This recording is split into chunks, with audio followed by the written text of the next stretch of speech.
In the briefing room, we remain focused on the evolving situation in Europe and Russia's actions on the Ukrainian border and in Belarus.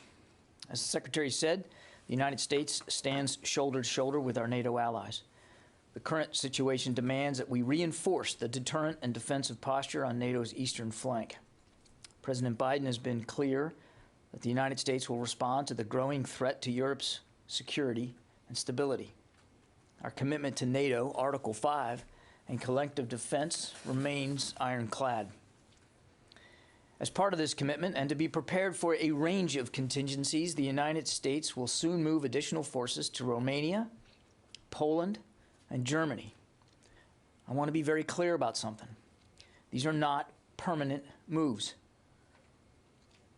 They are moves designed to respond to the current security environment. Moreover, these forces are not going to fight in Ukraine. They are going to ensure the robust defense of our NATO allies. Now, let me lay this out for you in a series of 3 steps. First, 1,000 soldiers that are currently based in Germany will reposition to Romania in the coming days. Now, this is a Stryker squadron, a mounted cavalry unit that's designed to deploy in short order and to move quickly once in place. And they will augment the some 900 U.S. forces that are currently in Romania. Now, this force is designed to deter aggression and enhance our defensive capabilities in frontline allied states. And we expect them, as I said, to move in coming days. Secretary Austin discussed this repositioning to Romania just last week in his conversation with the Romanian Minister of Defense. And again, I want to stress that this move is coming at the express invitation of the Romanian government. Additionally, we welcome French President Macron's announcement that France intends to deploy forces to Romania under NATO command, which Secretary Austin discussed with the French Defense Minister, Florence Parly, just last week. The United States will continue to consult and coordinate with France and all our allies to ensure that we complement each other in our respective deployments. And of course, we're going to continue to work through NATO to make appropriate defensive and non-escalatory force posture alignments. Second, we are moving an additional force of about approximately 2,000 troops from the United States to Europe in the next few days. The 82nd Airborne Division is deploying components of an Infantry Brigade combat team and key enablers to Poland, and the 18th Airborne Corps is moving a joint task force capable headquarters to Germany. Both of them, as you know, are based in Fort Bragg, North Carolina. Collectively, this force is trained and equipped for a variety of missions to deter aggression and to reassure and to defend our allies. Not surprisingly, we work very closely with our Polish and German allies to set the stage for these movements, and we absolutely appreciate their support. Again, these are not permanent moves. They respond to current conditions. We will adjust our posture as those conditions evolve. Third, and finally, all of these forces are separate and in addition to the 8,500 personnel in the United States on heightened alert posture that I announced last week. Those 8,500 are not currently being deployed, but remain ready to move if called for the NATO response force or as needed for other contingencies as directed by the Secretary or by President Biden. We continue to review our force posture and the situation in Europe, and we will make adjustments as the situation warrants. I also want to take this opportunity to correct some misconceptions around last week's announcement. NATO as an organization does not have veto power over U.S. Troop deployments, and media reports to the contrary represent a mischaracterization of that. Nothing precludes the United States from making its own decisions on force movements, including those forces that are being placed on heightened readiness. That said, any movement of U.S. forces involves consultation with the host nation, as we have done with Romania and Poland and Germany prior to today's announcements. And we're mindful of the competing needs of operational security and our obligation to be transparent, and we'll provide you additional information on these and other movements as available and as appropriate. As we have long said, we are continuously reviewing our posture, so there may soon be additional posture decisions to announce, including movements that are part of ongoing military exercises. This is not the sum total of the deterrence actions we will take or those to reassure our allies. I think it won't surprise you, we take a theater-wide approach to deterrence and defense, and we welcome the additional announcements by Spain, Denmark, the UK, and the Netherlands of their consideration to deploy additional forces to reinforce NATO's eastern flank. The United States has robust capabilities distributed across Europe, including in the Baltic region, and we will continue to assess needs in that area in cooperation with the relevant allies and, of course, the full NATO alliance. We stand united. We have said that repeatedly. We say it again today. These movements are unmistakable signals to the world that we stand ready to reassure our NATO allies and deter and defend against any aggression. Now, as the Secretary said Friday, we do not know if Russia has made a final decision to further invade Ukraine, but it clearly has that capability. The Department of Defense will continue to support diplomatic efforts led by the White House and the State Department to press for resolution. We do not believe conflict is inevitable. The United States, in lockstep with our allies and partners, has offered Russia a path to de-escalate. But we will take all prudent measures to assure our own security and that of our allies. Now, finally, just one note. I note that in the past few hours, a proposal made by the United States leaked to a European news outlet. We did not make this document public. But now that it is, it confirms to the entire world what we have always been saying. There is no daylight between our public statements and our private discussions. NATO and its partners are unified in their resolve and open to constructive and serious diplomacy. The United States has gone the extra mile to find a diplomatic solution. And if Russia actually wants to negotiate a solution, as it claims it does, this document certainly makes clear that there is a path forward to do so. And with that, we'll take questions, starting with you, Lita. Hi, John, thanks. Just a couple details on some of this. Is it still 8,500 total that are on prepared to deploy orders, or are there additional ones? And there's a brigade at Fort Carson that already is scheduled to rotate into Europe. Are you including them? There's been some confusion. Are you including that Carson brigade in the prepared to deploy orders, or are they completely separate because they're an already scheduled deployment? And then one other, are there more, are these troops that are going, are they under NATO, or are these all unilateral US moves? Thank you. Let me see if I can remember all those. The troops that I'm talking about today will be going under US command.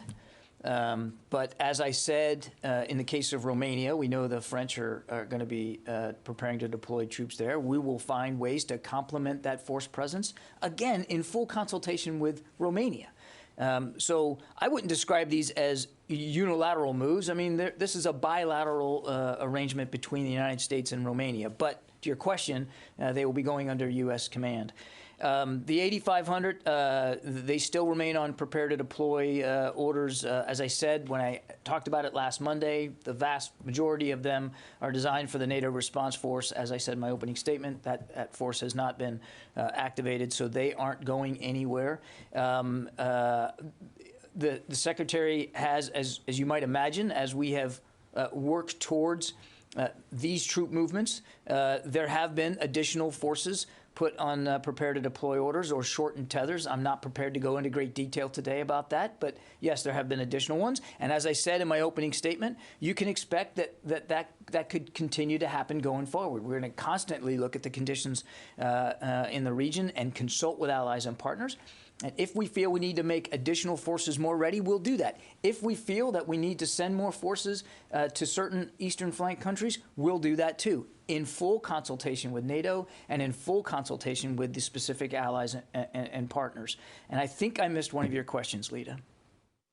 Well, I just want to clarify. I'm going to have to take that one, Lita, because I don't have the breakdown of every single unit in that original 8,500 in front of me. So let me just take that rather than speculate and guess, Jen. John, do you have any evidence that Putin plans to move beyond Ukraine's borders? Why are you bolstering these eastern flank allies if you do not have evidence of that? Because it's important that we send a strong signal to Mr. Putin and, frankly, to the world that NATO matters to the United States. It matters to our allies. And we have ironclad Article 5 commitments. An attack on one is an attack on all. And so we know that, that he also bristles at NATO, about NATO. And he has made no secret of that. We are making it clear that we're going to be prepared to defend our NATO allies if it comes to that. Hopefully it won't come to that. Nobody wants to see, as I said, conflict's not inevitable. There's no reason for there to be armed conflict in Ukraine or anywhere else on the European continent. And Mr. Putin can go a long way to serving that end by taking seriously the proposals that we have put forward diplomatically and by de-escalating through moving some of those troops away. But is there any evidence that he plans to, that anything you're seeing that suggests those troops that are outside Ukraine might carry on to Poland, Romania? What we see, Jen, is clear evidence every day that he continues to destabilize the environment by adding more forces into the western part of his country and along Belarus, in addition to additional naval activity in the Mediterranean and the North Atlantic. So he clearly is providing himself many options, lots more capabilities. For exactly what purpose, we don't know right now. And because we don't know exactly what his purpose is, we want to make sure we're ready on the NATO front to defend our allies. Barbara. I want to follow up on Jen's question. You said at the beginning, the current situation demands we reinforce. So what specifically demands the reinforcement that you are laying out today? And the reason I ask this, this is bilateral, as you said. Originally, you spoke at length several days ago about the NATO response force. They have not activated that. You are moving ahead bilaterally, not under a NATO umbrella anyhow. So what signal does that send that you're not waiting for a NATO vote? And what is the current situation that demands this reinforcement outside of Russia, outside of Ukraine? I don't think I heard a specific answer. I think the signal it sends that we're moving additional U.S. forces into Allied territory at the request and with the invitation of those countries is that we take our NATO commitments very, very seriously. And I put that right in the opening statement. And as for, I think your question is sort of why now?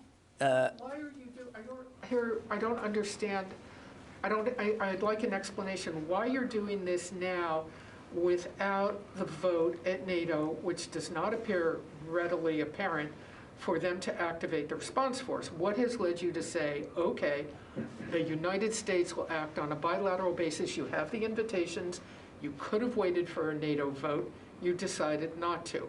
So what is the it's not just us, Barb, other nations, and I mentioned Denmark, the UK, France. I mean, the other nations, other NATO nations are likewise discussing in bilateral ways with Eastern flank nations the addition of forces and capabilities to those nations. So it's not just the United States, it's other NATO allies that are doing this. And you talk about this vote thing.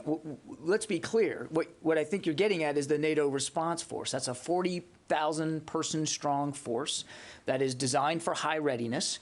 And that is a decision that the alliance and only the alliance can make. We have a contribution to that. We have gotten those forces alerted to be ready to go if needed, and they still will be. We also can, if the president decides, as commander-in-chief, to take some of those alerted forces and move them in a bilateral arrangement as well, he can do that. As I said at the top, it's not like the alliance has a veto authority on any of those troops that were put on prepare to deploy. But in terms of why now, here's just a couple of factors. Mr. Putin continues to add forces. Combined arms, offensive capabilities, even over just the last 24 hours. He continues to add in Western Russia and in Belarus, and again, as I said, in the Mediterranean and the North Atlantic. He has shown no signs of being interested or willing to de-escalate the tensions. And it's not just the United States that's noticed this. Our NATO allies have noticed this, and we have been in constant communication and consultation with them, and they have expressed their concerns. We have shared our perspectives on what we're seeing with them. They have shared their perspectives on what they're seeing with us. And as a result of these bilateral discussions, we are now prepared to make these moves. I say again, two things. These are temporary moves, not permanent deployments, not permanent basing. And two, we're not ruling out the possibility that there will be more coming up in future days and weeks. So my last question. The bottom line here is you cannot, the United States, the Pentagon, the White House, you right now could not rule out the possibility that Putin could make a move outside of Ukraine into an East European country that's friendly with NATO, friendly with the U.S. and ally. You can't rule out that he's going to make an additional move beyond Ukraine. We're not ruling anything in or out with this announcement, Barb. This isn't about making this. This isn't about an intel assessment about what Mr. Putin will or won't do. As I said again in my opening statement, we still don't believe he's made a decision to further invade Ukraine. And if he does further invade Ukraine, obviously there's going to be consequences for that. But he has many options and capabilities available to him as to how he might do that, and we simply don't know. We want to make sure that he knows any move on NATO is going to be resisted, and it's going to trigger Article 5, and we're going to be committed to the defense of our allies, and that's what this is all about. Yeah, David. When President Biden previewed this last week, he said he would be sending forces in the near term. He also said not a lot. Do you consider 3,000 not a lot, and how does 1,000 troops, infantry troops, stop the kind of force that you've been describing that Russia has been amassing in Western Russia and Belarus? We think that these orders that the Secretary is giving today are very much in keeping with the President's comments. And to your other question, I remind again that we hold the option open of additional force movements if that's desired and needed. So the steps I'm talking about today could very well be preliminary steps to future ones that we might take. And to your other question about, is that enough? Again, I think it's worth reminding that Romania, as a sovereign state, has their own military, and a very capable one at that. And it's not just the United States sending a Stryker squadron. As I mentioned earlier, the French are going to be sending additional troops. I'll let them speak to what they're going to do and on what timeline and how much. And as I also said in my opening statement, other countries are likewise moving forward to provide bolstering capabilities to NATO allies on the eastern flank. How long will it take these troops to get in position, and do you expect the infantry combat team from Fort Bragg to jump in? I'm not going to talk about the specifics of their movement, but as I said in my opening statement, we expect them to start moving in coming days. I don't have a more specific timeline for you in terms of exact departure date and exact arrival. Obviously, it'll be obvious when they get there, and certainly we'll try to keep you informed all the way. Court. I just want to say, you've made it clear several times that these troops won't be brought into Ukraine and that they won't be in combat. But can you rule out that any of these troops, specifically some from the 82nd Airborne, might be brought into Ukraine in the coming days to help with a non-combatant evacuation? Is that possible that they could be used for that? As I think you heard the Secretary say on Friday, our troops are multi-mission capable, and they will be prepared for a range of contingencies, and I won't go any further than that. Is that one reason, though, that the 82nd specifically was identified as one of the units to go forward early? Is that because of that capability, because they have the capacity? They are, as you know, already a ready force. They are already at a heightened state of alert. That's the raison d'etre for that force, and they are multi-mission capable. They can do a lot of things. It's a very versatile force, and I think their versatility, their ability to move quickly, and to conduct a range of missions across a range of contingencies, which is well proven. That's the reason why the Secretary has ordered them to go. Okay. Let me get to, I promise I'll get to everybody, but I haven't done, other than Lita, I haven't done anybody on the phone, and I need to do that. Sylvie? Hello, thank you.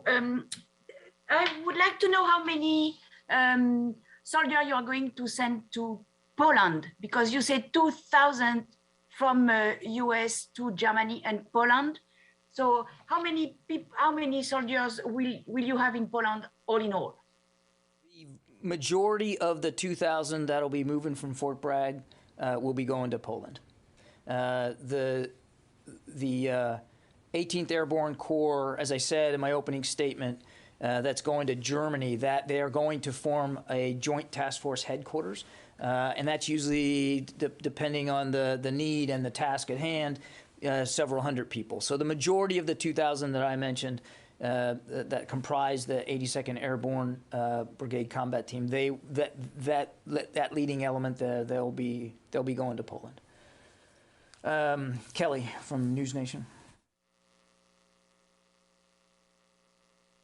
Hi, John. Thanks for taking my question. I know you said we will adjust this posture as conditions evolve. I was curious because we're seeing, ordinary Ukrainians, teachers, moms, dads, dentists, learning to use guns to defend themselves. There are calls in Washington for the Pentagon to support them.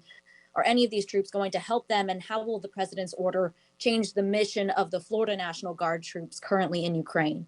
As I said at the top, Kelly, the president's been clear, and I think we made it eminently clear in my opening statement. These troops will not be going to Ukraine to participate in the defense of Ukraine. The president has been very clear about that. These forces are going to reassure and to bolster capabilities inside NATO's eastern flank.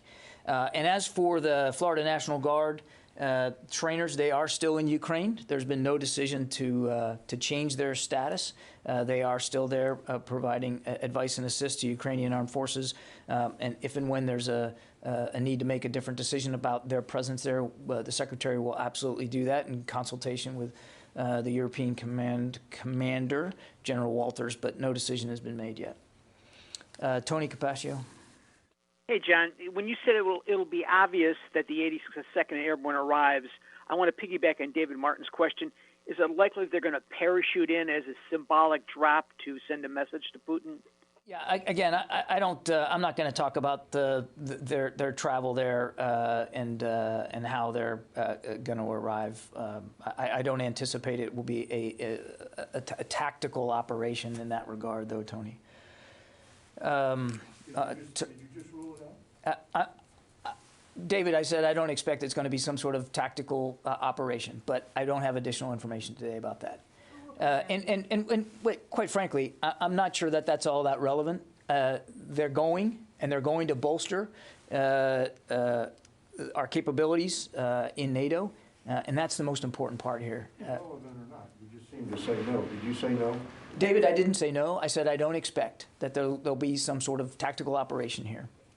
Who will command these troops? Is it General Walters, and is that splitting his role as? Oh, he already has a split role as a Supreme Allied Commander in Europe. Ultimately, he will be the top of the chain of command for them while they're in Europe. I don't have, I don't have more additional information about the C2 arrangement right now, but we can get that. Let me go back to the phones here. Tara Kopp.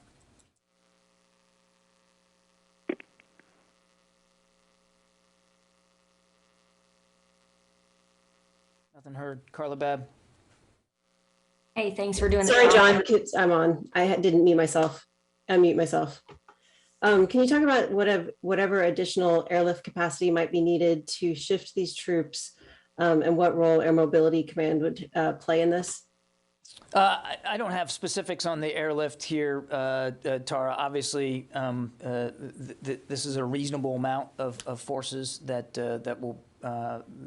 Air Mobility Command will be able to transport. I don't foresee there a need for some sort of surge of airlift activity to get these folks over there. Go ahead, Carla. Hey, thanks for doing this, John. Most of my questions were answered. So I just need a couple of clarifications. The 8,500 forces that now remain on heightened readiness. So that means that 2,000 additional troops were put on readiness. Where are those people located?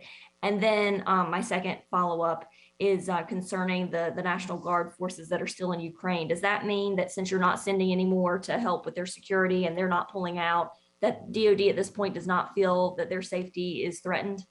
Thanks. On the numbers, I think I'm just going to leave it the way I couched it in my opening statement, because I don't.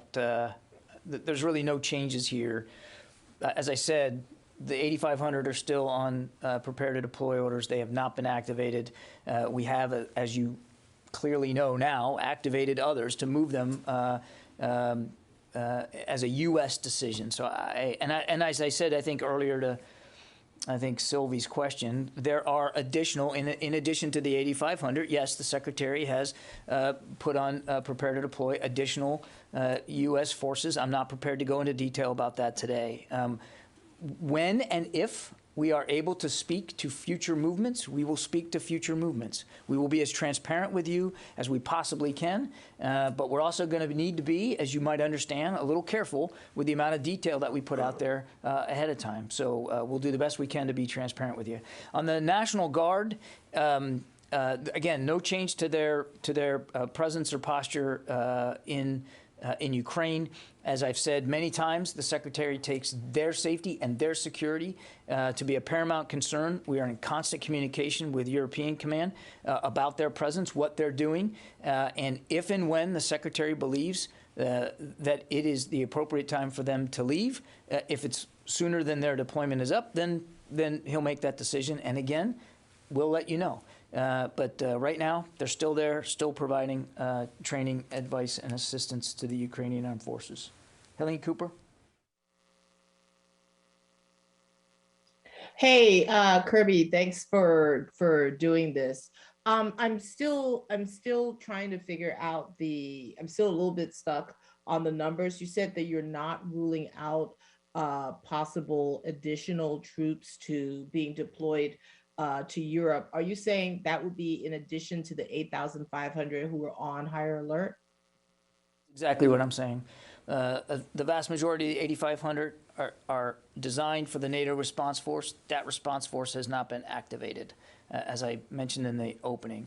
But we are not ruling out the possibility that there will be other U.S. moves inside Europe. In other words, just like we're moving the Stryker Squadron from Germany to Romania, there could be other movements inside Europe, intra-theater moves that we would speak to. We're not ruling that out. We're also not ruling out the possibility that additional forces from the United States could deploy to Europe. All we can speak to today are the troops that we've announced, and as decisions get made, if there's a need, as I said in my opening, we're constantly looking at the conditions there. If we believe the conditions warrant, if we believe consultations with the allies also would demand additional U.S. force capability, we'll entertain those discussions and we'll make those decisions and we'll announce them. Louis Martinez. You're on higher alert right now? Sorry, Helene, I cut you off, I think. Are there additional troops in the U.S. who are on higher alert right now? Paul McCleary, I'm sorry, Louis Martinez. Hey, John. Question is about your comments earlier saying that NATO matters. You're saying that these troops are going under unilateral U.S. control, that this is a U.S. mission. Are you inferring that these troops would immediately transition to NATO control should NATO decide to activate the NATO response force? And another question as well about there's a deployment ongoing right now in Estonia of some F-15s. Have they been extended beyond the current end date of this week? Thank you. I don't have anything on the F-15s, Louis. I can ask about that, but my hunch is that no, that there's no plans to extend them. But let me just check on that. And then to your other question, these forces are going under bilateral arrangements between the United States and the country in the countries in question. In this case, Poland, Germany, and Romania, and they will remain under U.S. chain of command. That is a separate and distinct mission than the NATO response force, which we've talked about. Our contribution to that being the bulk of that 8,500 that we talked about last week. That would be under, the NATO command and control structure. I'm not going to hypothesize or speculate about the future for these U.S. units and what it's going to look like going forward. There's no expectation at this time that they would necessarily have to fall under some sort of NATO command and control. They are going as a U.S. contribution in consultation with the allies in question to help bolster their defenses and to prove and to show and to demonstrate our commitment to the defense of our NATO allies. And again, I don't foresee any command and control changes for them going forward. Paul McCleary. Hi, John. Is the United States prepared to negotiate with the Russians over the Aegis Ashore sites in Poland and Romania, or possibly allow for Russian inspections of those sites? Look, I'm not going to speak to the negotiate. I'm not going to certainly not negotiate here in public. We have laid out a very serious set of proposals diplomatically to Russia. As I said at the outset, a European news outlet decided to publish that proposal. You can go look for it yourself, but it demonstrates what we've said publicly is the same as what we've been saying privately to the Russians, that we are willing, with an eye towards reciprocity, to consider addressing mutual security concerns on the European continent. And I'd leave it at that and refer you to my State Department colleagues. Again, I'm not going to negotiate here in public. You can go back into the room, Janie. Thank you, John. On Korea issues, it was reported that the United States and South Korea are coordinating the postponement of joint exercises. As you know that North Korea continues to conduct winter military exercises. Why U.S. and South Korea exercises is always postponed or canceled? Can you confirm that? Janie, I mean, as I've said many times, we take our readiness on the peninsula very, very seriously. Decisions about how we preserve that readiness and maintain it are decisions we make in lockstep with our South Korean allies, and that includes training events. You talk about it as if we've not done any, or we're not doing any, or that we're not taking training seriously. That is not the case. But as we do anywhere in the world, we do the same in Korea. We constantly evaluate and review our training exercises, our training events, training and education, and adapt it as conditions warrant. And that's no different than what you're seeing on the Korean Peninsula.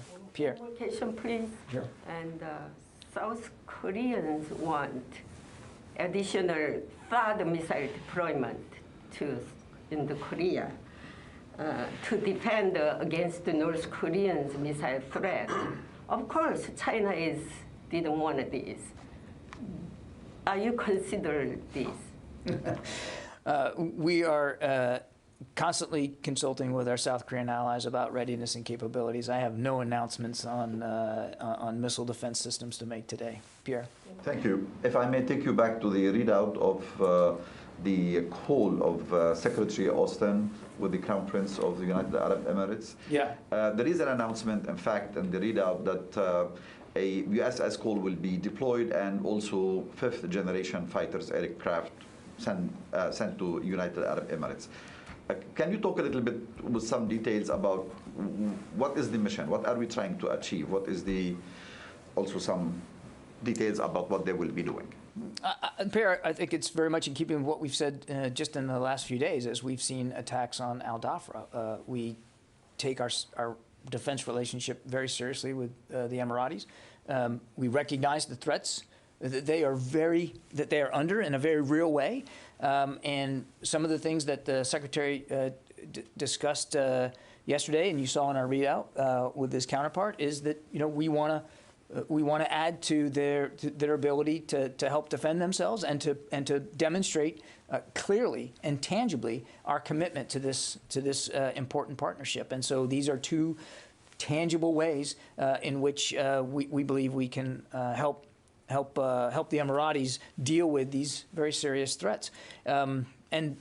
Again, we're not going to rule out additional steps. As I said yesterday, we're constantly looking at this to make sure that we're best postured to help defend our interests and the interests of our partners. And the Emiratis are a terrific, strong partner in the region. Jen. John, Secretary Austin and General Milley are on the Hill today for closed-door meetings about the Afghan withdrawal. Yeah. And there are notes that came out from an NSC meeting that suggests that on August 14th, their preparations had not been made for where to evacuate both Americans and Afghan civilians who had applied for SIV status. In those late hours, those decisions were still being made as the Taliban were moving into Kabul. Is that accurate, and is that true that at that late stage preparations had not been made as to where to evacuate Americans and others? Now, I'm not going to speak to leaked documents. What I can tell you is that that we were all working as an interagency very, very hard throughout the summer, but certainly in August, to make sure we were best postured to conduct an evacuation if one was needed, and clearly one was needed. And I would point you to, as early as in the spring, the Defense Department was already trying to, gaming out what a non-combatant evacuation would look like.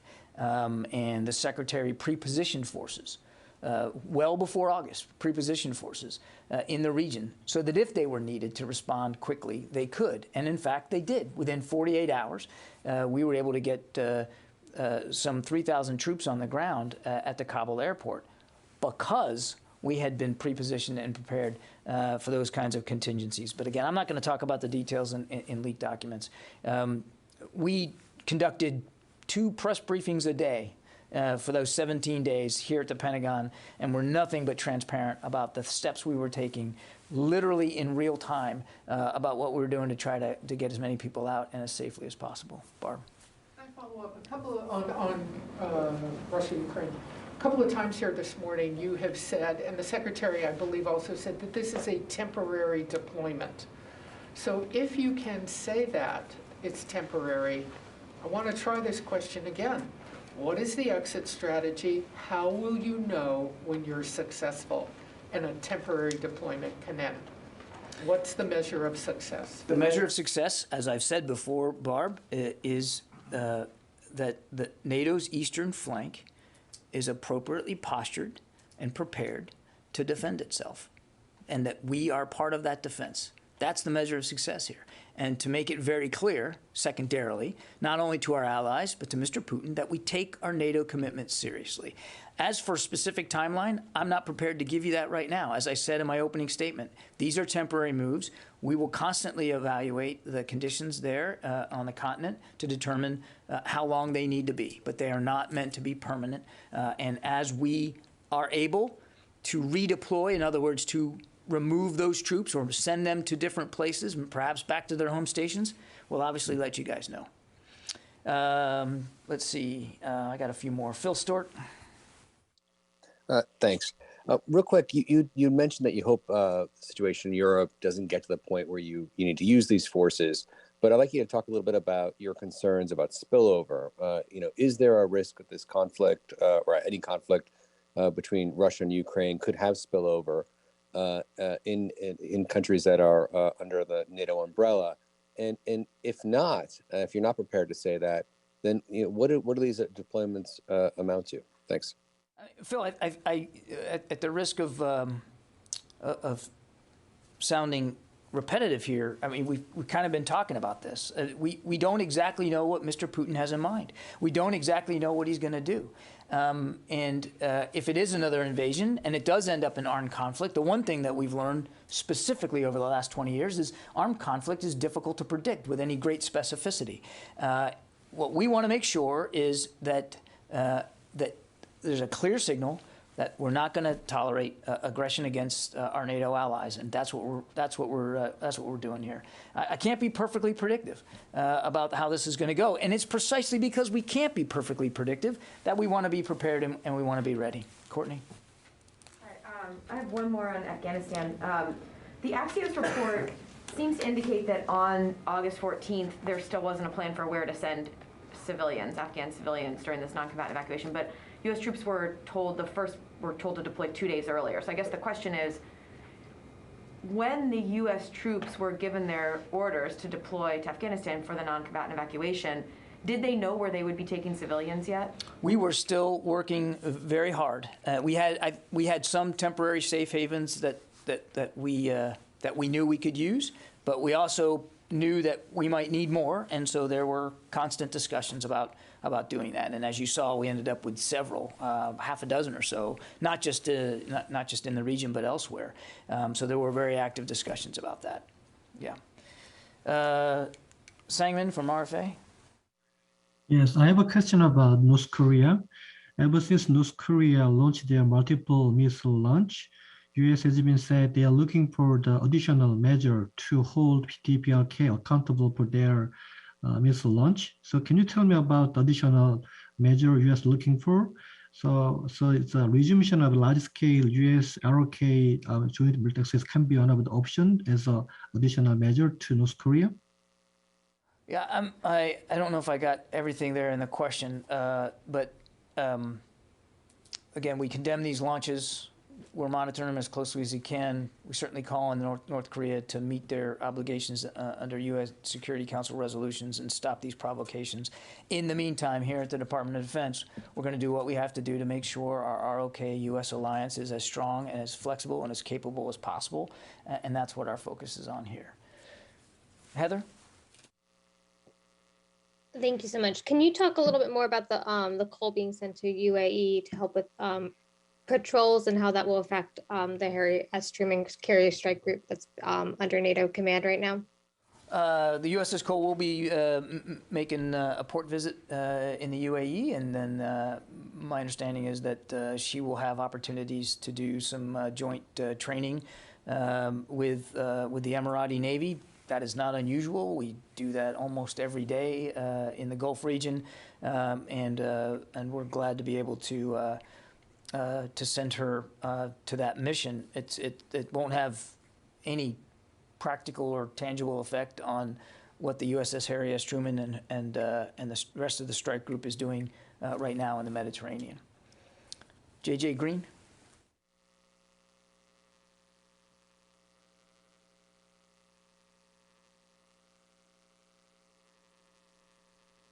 Okay, JJ, I'm not getting you. Dan Lamoth? Hey, good morning. Thanks for your time. Wanted to see if I could draw you out a bit on the strikers. Is that something specifically Romania asked for? And I guess what is the messaging value of having the strikers there? And then a follow-up question. Fifth Corps, the Army's Fifth Corps was activated a year and a half ago or so with sort of the idea that they could potentially be a headquarters for this kind of thing. Are they involved? And do we expect General Donahue, General Kurilla, anyone like that to be going forward? Thank you.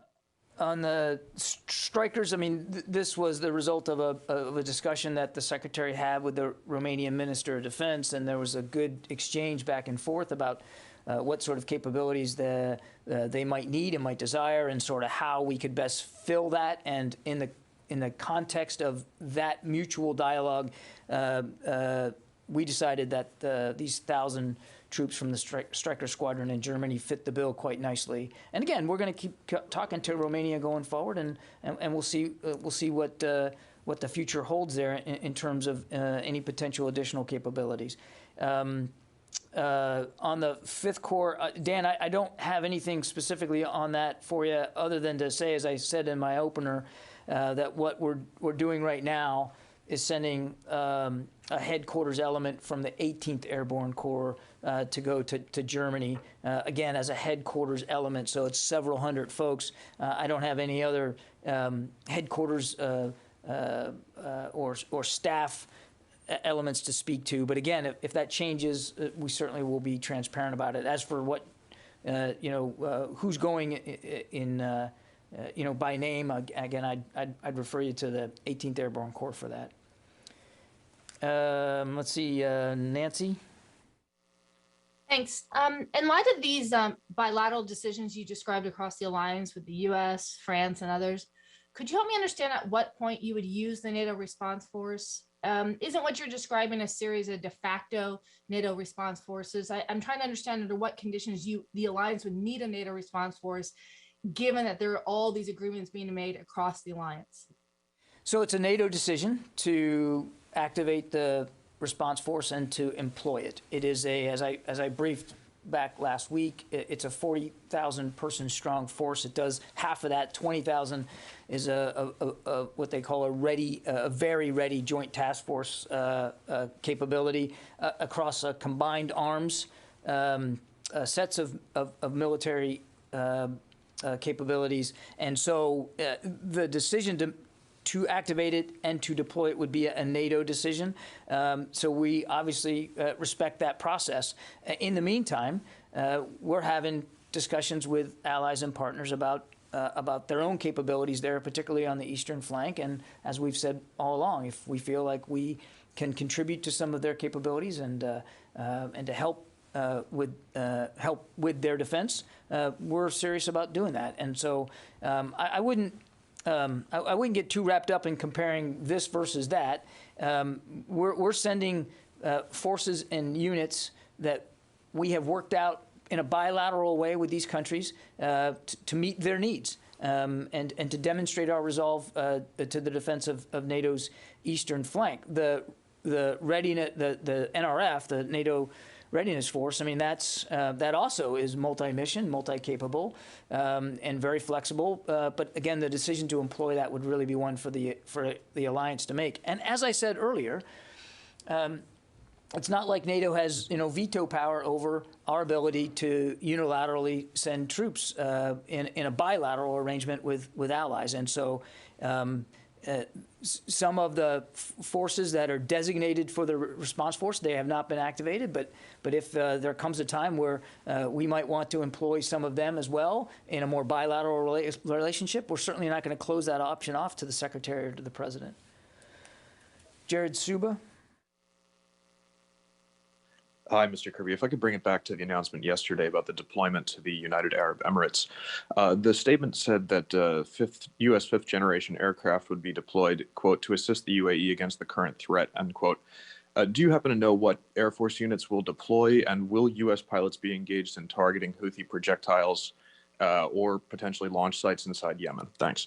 I don't have the specific unit right now. I think, like all things, we have to, when we get a request like this and we work it out, we source it, just like we've been talking about with this, with these Europe moves. There was a discussion with Romania about what their capabilities were, and we sourced it with this Stryker squadron from Germany. So I don't have specifics on units today, and I'm certainly not going to get into specific ROE or operations. They're going to demonstrate, first of all, demonstrate our commitment to our Emirati partners, but also to be prepared to deal with very real threats that the Emiratis are under. And quite frankly, it's not just the Emiratis, it's our people there at Al Dhafar too. So we're going to do what we need to do to protect our troops and our partners.